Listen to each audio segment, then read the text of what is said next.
அதிர்வலைகளை ஏற்படுத்தி இருக்கிறது கிருஷ்ணகிரி பள்ளி மாணவி பாலியல் வன்கொடுமை செய்யப்பட்ட சம்பவம். இது தொடர்பாக அம்மாவட்ட ஆட்சியர் தற்பொழுது விளக்கம் ஒன்றை அளித்திருக்கிறார். இது தொடர்பான முக்கிய செய்தியை பார்த்து வருகிறோம்.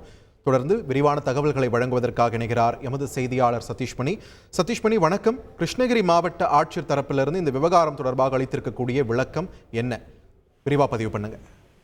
கிருஷ்ணகிரி மாவட்டத்தில் பெரும் பரபரப்பை ஏற்படுத்தக்கூடிய சம்பவத்துல பள்ளி மாணவி, அதாவது ஒரு தனியார் பள்ளியில என்சிசி கேம்ப் சொல்லி அந்த கேம்ப்ல நடந்த ஒரு 5 நாள் கேம்ப்ல நடந்த ஒரு பள்ளி மாணவி பாலியல் வன்கொடுமை செய்யப்பட்ட சம்பவம் மாவட்டத்தை மட்டுமல்லாமல் ஒட்டுமொத்த தமிழகத்தில் உள்ள பெற்றோர்களிடையே அதிர்ச்சியை ஏற்படுத்தி இருக்கிறது. இந்த சம்பவம் தொடர்பாக இந்த என்சிசி கேம்பை நடத்திய என்சிசி மாஸ்டர் என்று சொல்லி வந்த சிவராமன் உட்பட 11 பேரை மாவட்ட போலீசார் கைது செய்திருக்கிறார்கள்.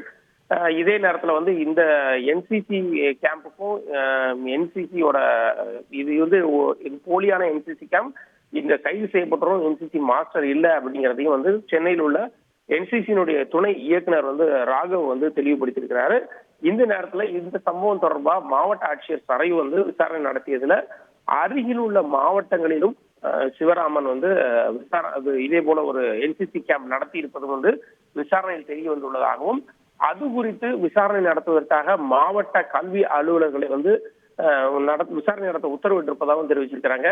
ஏற்கனவே கிருஷ்ணகிரி மாவட்டத்துல போச்சம்பள்ளி, காரியமங்கலம் உள்ளிட்ட பள்ளிகளிலும் இதே இந்த கைது செய்யப்பட்ட சிவராமன் என்சிசி கேம்ப் நடத்தி இருப்பதால அந்த பகுதியில் பள்ளியில் உள்ள பள்ளியிலும் விசாரணை போலீசார் விசாரணை தொடங்கி இருக்கிறாங்க. இந்த நிலையில தான் அருகில் உள்ள மாவட்டங்களிலும் இந்த சிவராமன் என்சிசி இதே போல ஒரு போலியான என்சிசி கேம்ப் நடத்தி இருப்பதும் தெரிய வந்திருப்பதாக மாவட்ட ஆட்சியர் தெரிவித்திருக்கிறார்.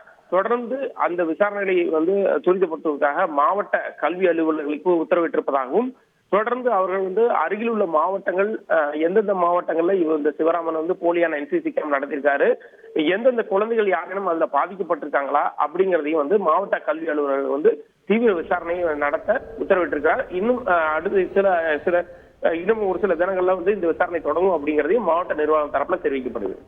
நன்றி சதீஷ்மணி, உங்களோட விரிவான தகவல்களுக்கு.